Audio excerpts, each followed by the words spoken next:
Hello, my name is Felicia Singleton, and I'm getting my master's in early childhood education. And I'm going to explain my teaching philosophy and the journey that I'm doing in my student teaching journey and how it was evolved throughout my teaching journey just a little. I believe that if you teach one, I had believed that if you teach one, you reach one, you teach one. I have since learned that if you build a rapport with the child or student, you can know how they learn best and teach them like that. Because I have a lot of kids that I'm teaching now and things in my student teaching in the third grade.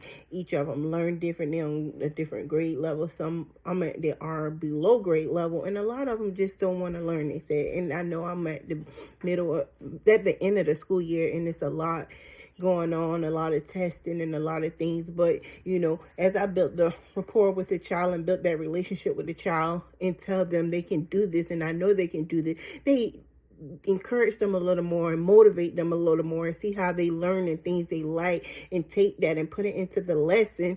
I see that I can teach them different ways. I can teach them and show them things. Like some examples I do small groups with some of them, because some of them they can't read and they not on grade level, so they don't like to read in front of their peers. And some of them like to listen to like rap things out, floetry, to learn things. And some of them still can't recite the ABC. So I take them in small groups and I try to individualize and differentiate with one another and do different things with them. I think that relationship is very important. So some examples, like I do different music with some might not like music, so during a small group I do I do different games with them, or it's just dependent on that kid at that time and what they like and what we can do to let them reach that point to get them motivated to learn, because these kids are the kids that was affected by the COVID-19. So,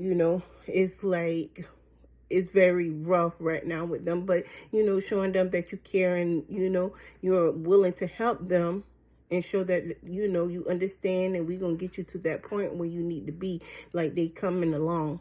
I learned that while I am teaching, I'm also learning from them as well, because we're learning from one another. I believe that every moment is a teachable moment. Whenever that day, sometimes it might not go as planned as the lesson. We might learn something else and start from there. It's just dependent on that. I believe that with preservation and hard work, my new philosophy, I believe that with preservation and hard work, students will rise to the occasion each day. I am willing to bring up a positive attitude. That's just me. I like to be positive and open mind and have high expectations. Whatever, make sure that the goal is attainable for the kids as well as for my students and for myself. Creating a classroom that reflects my Christian views, worldwide value is very important to me. Even though that we can't discuss this in our district, I let them know that, when I first was there, God is in me. And, kids need to know that you have that warm heart and love for them so they can go from there. I'm like, they guarding away from home. I want to be a safe haven. I want you to look at me as, hey, I want to learn from Miss Singleton. Miss Singleton can learn from me. We all go through things. We all have goals that we want to attain. It's just that opening up and seeing where we at and where we can get to. This is my reflection on teaching philosophy and the productive, effective strategies to use in the classroom. I am still learning. Like this student teaching has taught me so much.